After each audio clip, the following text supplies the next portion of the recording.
Okay, tonight we are making a roasted chicken dinner with all those yummy trimmings. Behold what you're going to get. Saying goodbye to gluten does not mean saying goodbye to great food and great taste. So please like this video, share it with friends, and subscribe to our channel. So today I'm going to teach you guys, or show you guys, how to make a roasted chicken dinner in under 2 hours. Yes, I said under 2 hours. And it's not a mini chicken. This is literally going to cut your cooking time in half. That way you can spend time with your family and friends. So let's get to what you're going to need for tonight's dinner.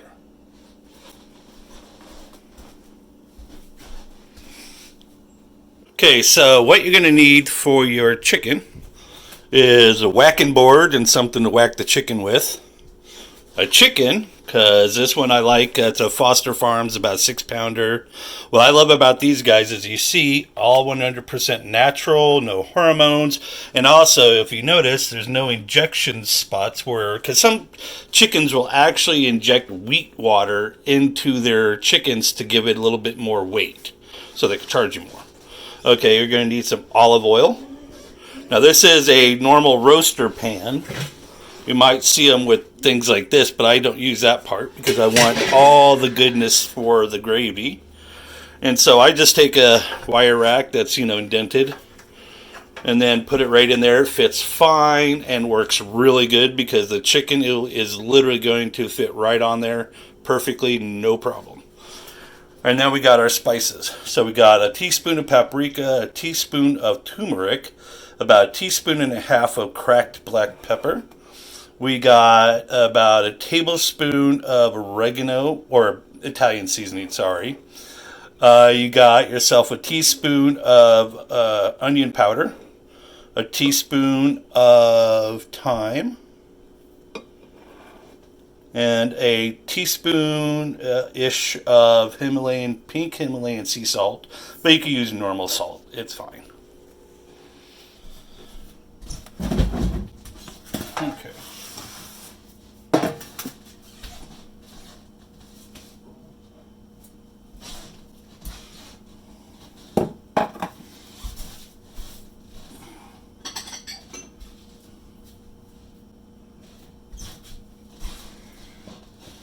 Okay, so first things first.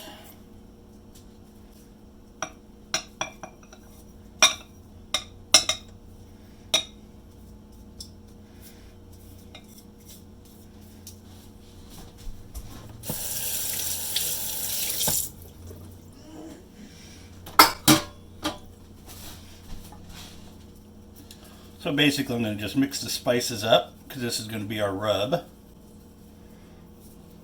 I just use my finger. And you notice I'm wearing a one rubber glove. I'm not Michael Jackson, no. It's for the chicken. I want to make sure your blade is sharp for what you're going to need next.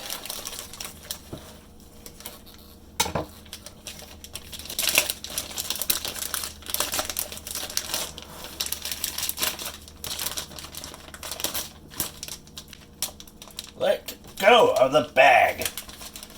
Jeez. Okay, we got our chicken. I'm going to reach inside, get all the goobers out of there. Now this is what my mom actually likes to put in her stuffing. I don't like it. It's gross. I mean, but if you want to put all the chicken guts and stuff in your chicken stuffing, that is quite fine. So getting all the livers and hearts and necks and gizzards out of there. Okay, the reason why I said this is going to cut your cooking time in half is because look what I'm doing, folks. I'm cutting it literally in half. You're all, what? Say what?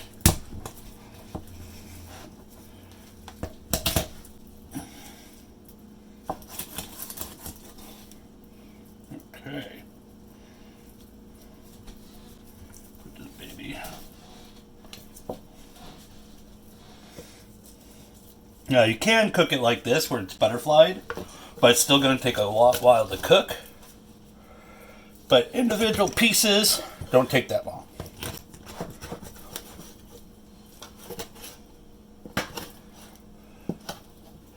Alrighty. Chicken is done, chopped and cooked, and you can see it's nice and clean on the inside. So what I'm doing is I'm going to swap these, whoops, wrong way, side to side. Move that out of my way. This way you guys can see what I am doing. So now as you notice that the legs, they're on the opposite sides. I'm going to take my olive oil. I'm just going to kind of drizzle it a little bit.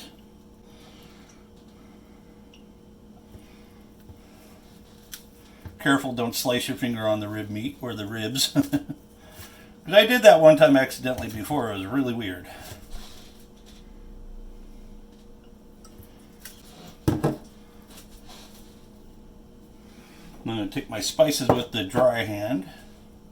I'm just going to go ahead and I'm going to put most of the spices on the bottom side for aromatics.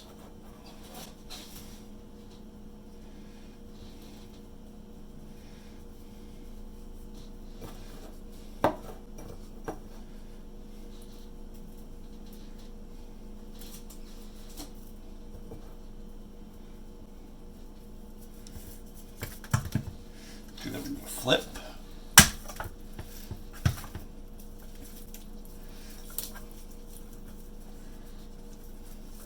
And the turmeric is going to make your chicken turn so good. That's so healthy for you too.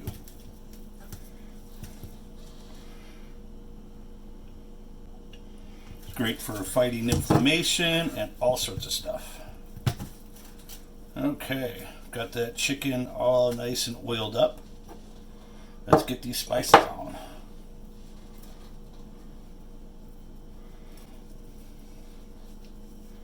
The reason why I like adding oil to the skin is it gives it more of a crispier skin, in my personal view. A little bit under the armpit.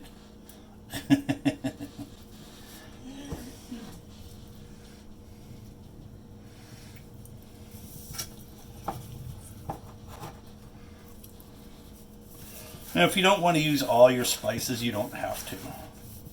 It's quite okay.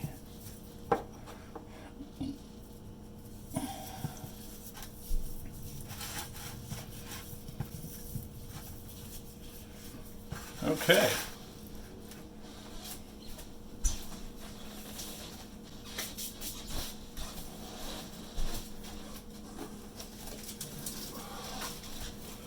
And we are going to preheat the oven to 325 degrees.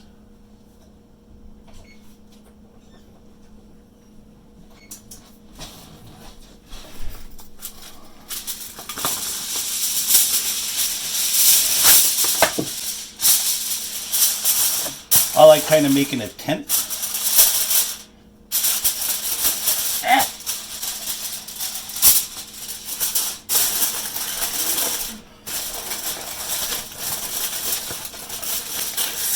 Sort of like that, as much as I possibly can.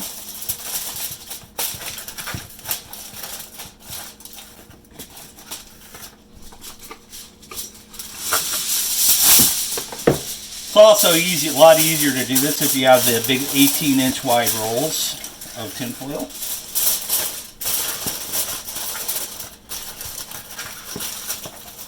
All right, now she is ready to go into an oven.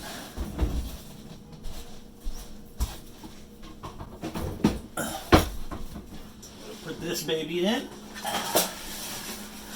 on the middle rack. We're going to cook it for an hour and a half. Well, actually, about an hour and 15 minutes.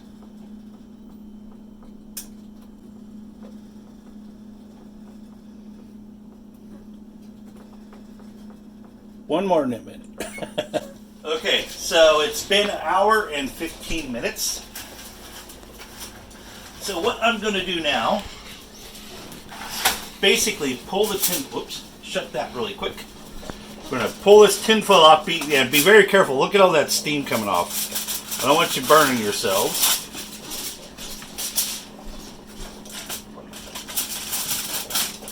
Oh yeah. If you guys had smell-o-vision, you'd be loving this. Now we're going to basically put this back in the oven and start letting that skin crisp up for another 15 minutes.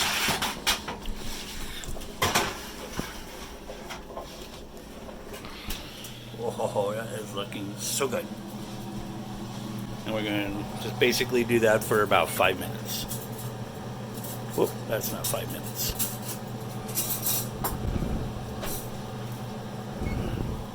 Check it every 2. All right. Let's look at these chickens. Oh my God. And you can look at really close, you can see the skin bubbling. Yum. Look at its gut part. So I'm going to basically just chop these babies right in half. Oh, look at that. Now, if you want, you can slice your breasts up, chop off the wings, anything like that.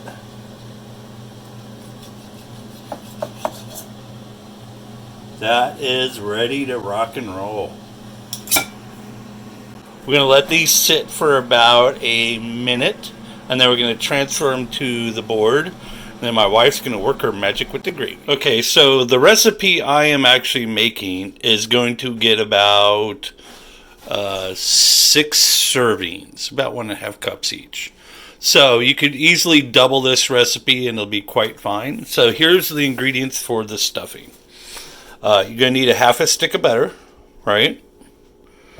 You're going to need about 2 ribs of celery. I leave the little leaves in there and chop them up because they're really good. 1 small onion, diced. You can use a half a medium yellow onion. It's quite fine. 2 button mushrooms, finely diced. You want about 6 cups of gluten-free breadcrumbs. Now, these are actually easy to make. I basically save a lot of the bread heels from my breads over the year. Throw them in a baggie, throw them in the freezer, and then basically pull them out, let them sit and thaw, chop them into cubes, let them dry for like about a day and a half. And then they'll be very crunchy, sort of like croutons. So 2 cups of chicken stock. I use Orrington Farms chicken base. This is really, really good. There's the recipe, and also no artificial flavors, and it's gluten-free. So this is you can get that at Walmart. It's really cheap, and it's really good. Now here are the spices. Now you can add sage, but I don't have sage here, or poultry seasoning. I don't have that because sometimes I don't like to use it. Okay, so I got about a teaspoon of turmeric, about 3/4 teaspoon of salt. That's granulated. About the same with white pepper. You can use black pepper. It's quite fine. Then I got about a teaspoon of thyme, because I need thyme. About a teaspoon and a half, or about a half a tablespoon actually, of basil, half a tablespoon of oregano, and about a teaspoon of rosemary. This is about a teaspoon of garlic powder. And then, of course, about a tablespoon and a half of parsley. Now, if you want to use fresh herbs, go ahead.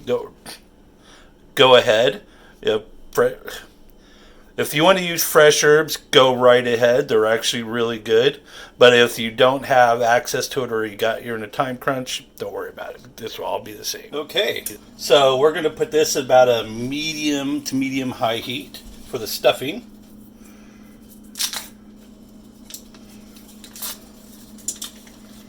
So as I put that in there,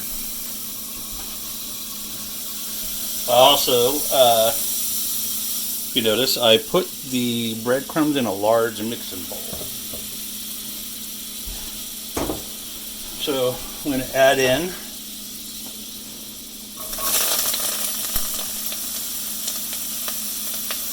actually we're going to turn that down to a medium heat.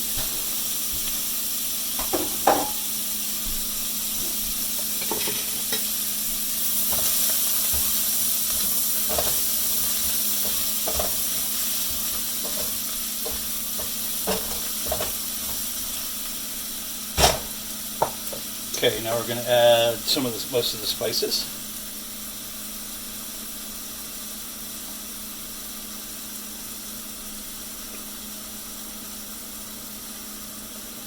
Okay, all the spices.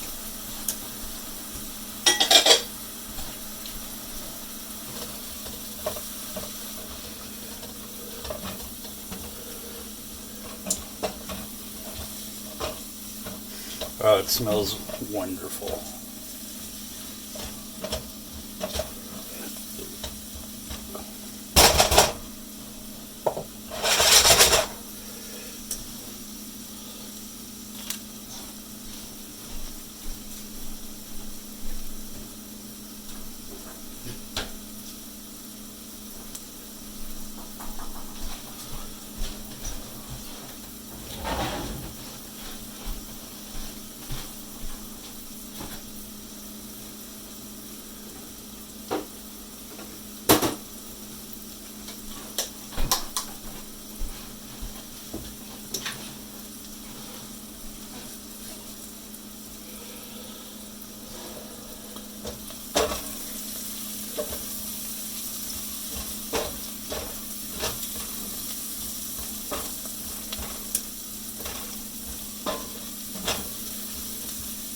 Handy dandy toaster oven. These things are so good if you're needing to cook stuff in different time frames and temperatures. Take that one off. And we are going to start preheating this at 350. Where's 350 at? For the stock. One thing I forgot to mention, you're probably going to need about a quarter stick of butter for dabbing onto the top when you cook. Or bake, sorry.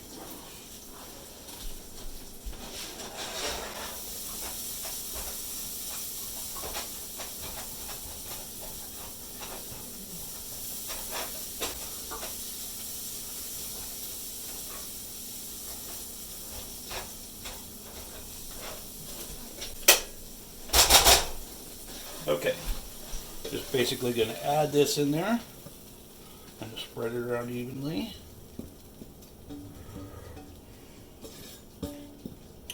Oh, better. I like this one.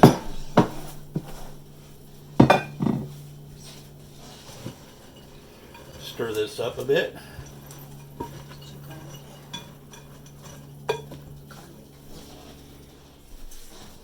Okay, I got interrupted by my staff. She's like, staff, you want to moisten but not get it soggy.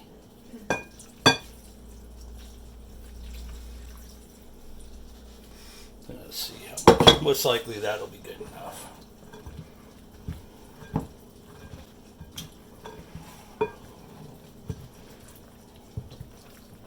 Want to make sure all your breadcrumbs are coated well.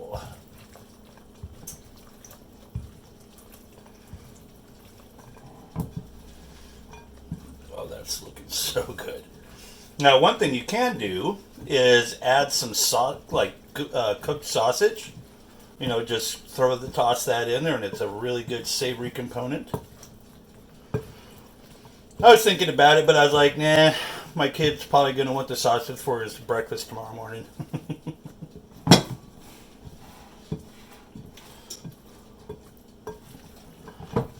Okay.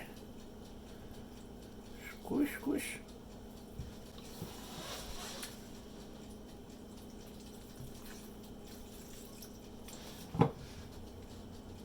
Oh yeah, that's perfect.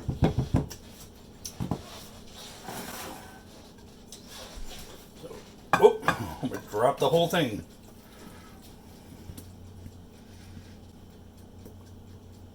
Okay,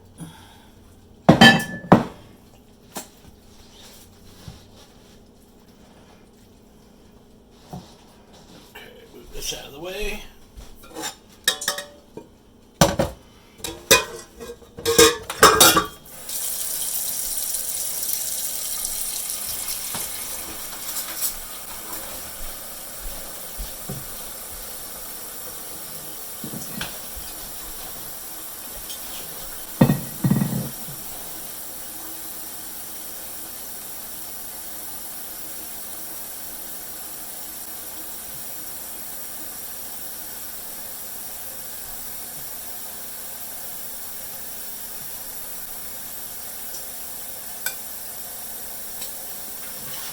So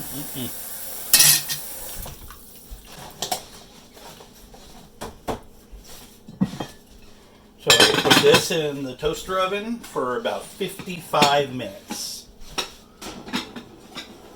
Oh, fits perfectly.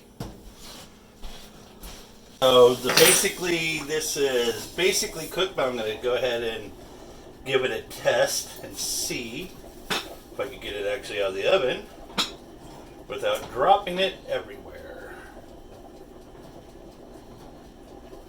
I need to get some of those gripper gloves like my friend has. They're thermal proof and they have grippers. Taste this.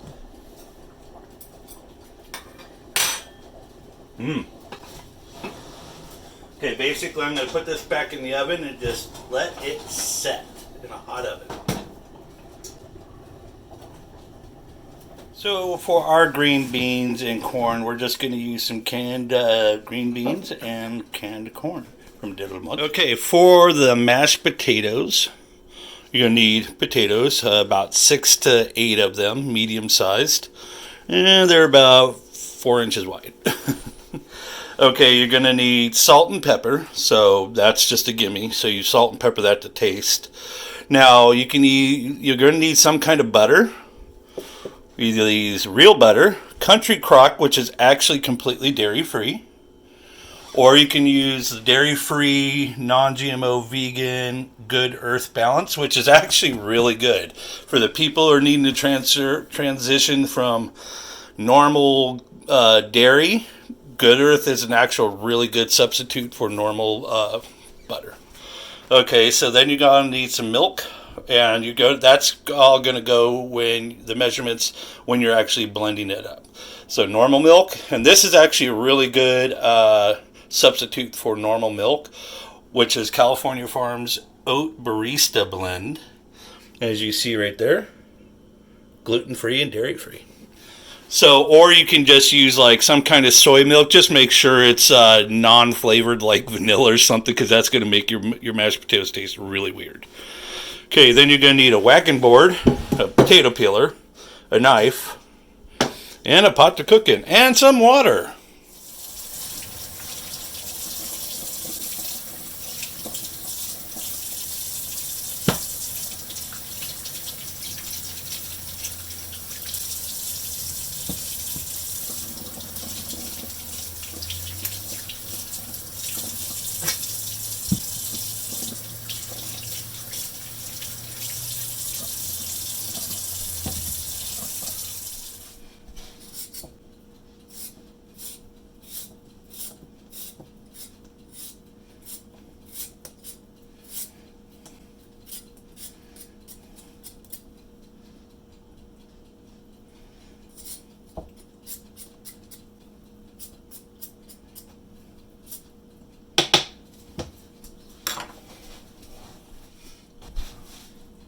Okay, so we're going to take our potatoes, and there's a specific way you want to cut your potato to make sure it's going to go.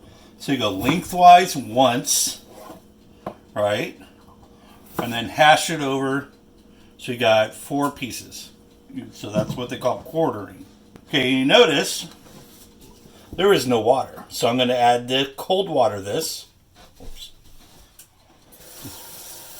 I'm going to add cold water. At the same time,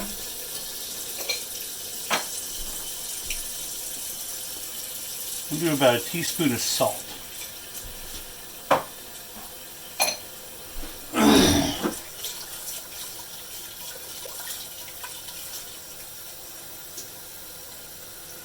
So for this pot, I'm only going to fill it about halfway. So about 1 inch over the actual potato water. So let me show you the distance. Oops. Sorry about that. So you can see there's at least 4 inches on this pot. And potatoes are about right here. They're actually right here, and the water's about there.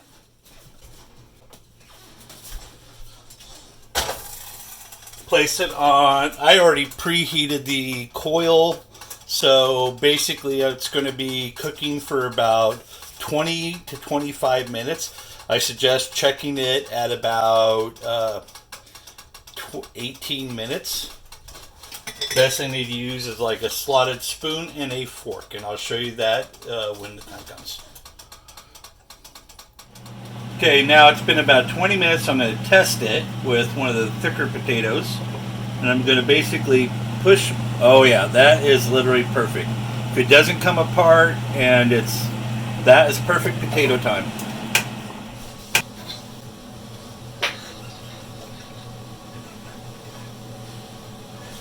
Okay, we're going to strain the potatoes.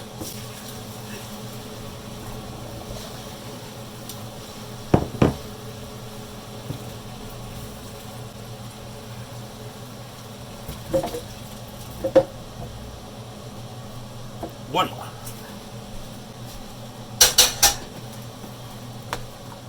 So now we're going to add the potatoes to the butter, which she has about half a stick. A quarter cup.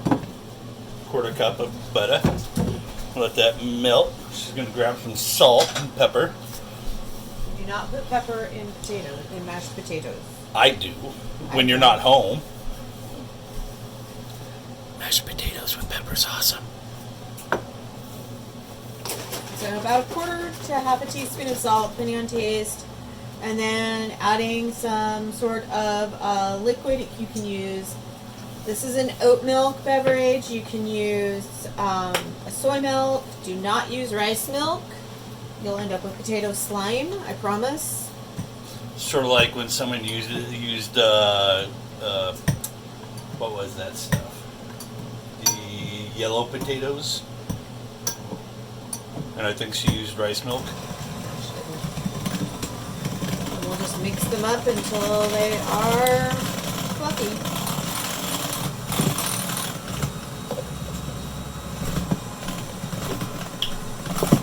Add more milk as needed until you get to your desired consistency.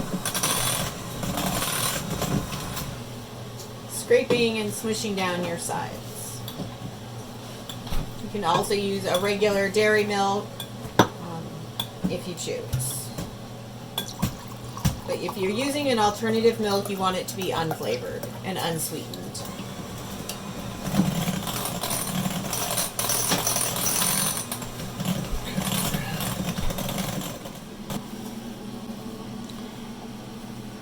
My wife's the mashed potato goddess in gravy. I have a buddy of mine, I think he swears he could just survive on mashed potatoes alone. Oh. Look how smooth that is.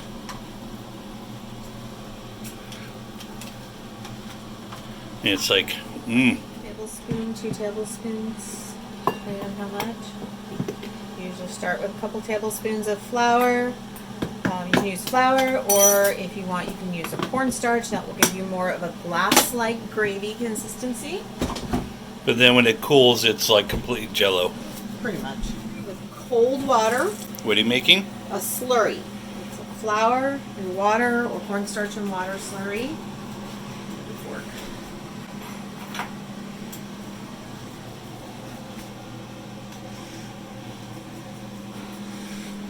Stir it until there's no more lumps.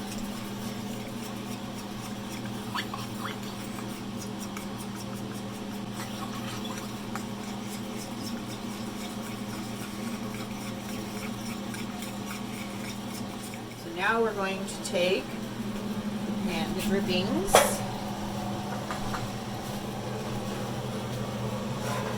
And this is one of those times where you want all these good bits, because this is what gives flavor.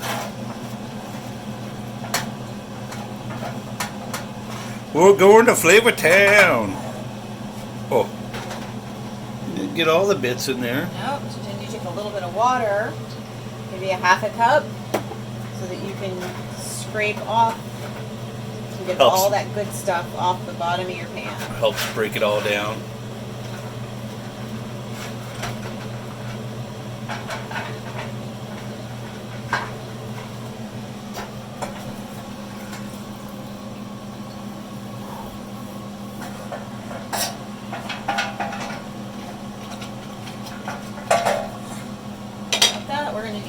little bit of chicken broth to it. Add a little bit of homemade chicken stock. Yeah, I kind of forgot this. So depending on how much gravy you want, you know, typically I aim for about 2 cups worth of liquid. You can always add more liquid if you get it too thin. Then you want to bring this up to a boil. So our broth is boiling. I've turned it down to a medium high so it stays boiling but isn't going to boil away. Now we slowly add the roux, or the slurry. And I'll add it in parts because I want to give it a chance to thicken up. As the flour hits that hot liquid, it will thicken and bind. See how it's already started? I'll add a little bit more. It smells amazing, babe.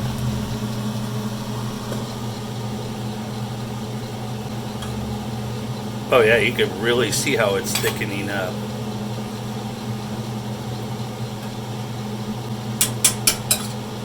And then this is the time where you want to taste it to see if you need to add any seasonings. Go taste You it. need to adjust the salt. You need to... Good? Yeah, needs some salt.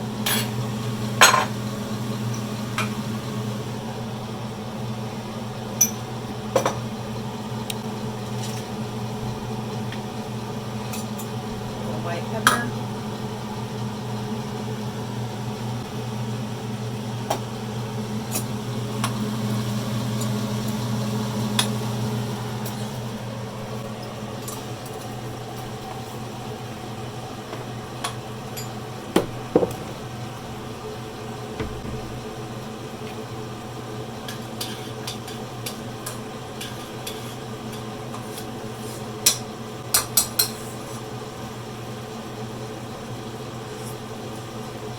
Perfect, perfect.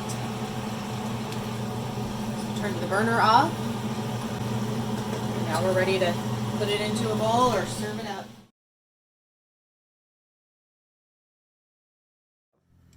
Okay, this smells absolutely amazing.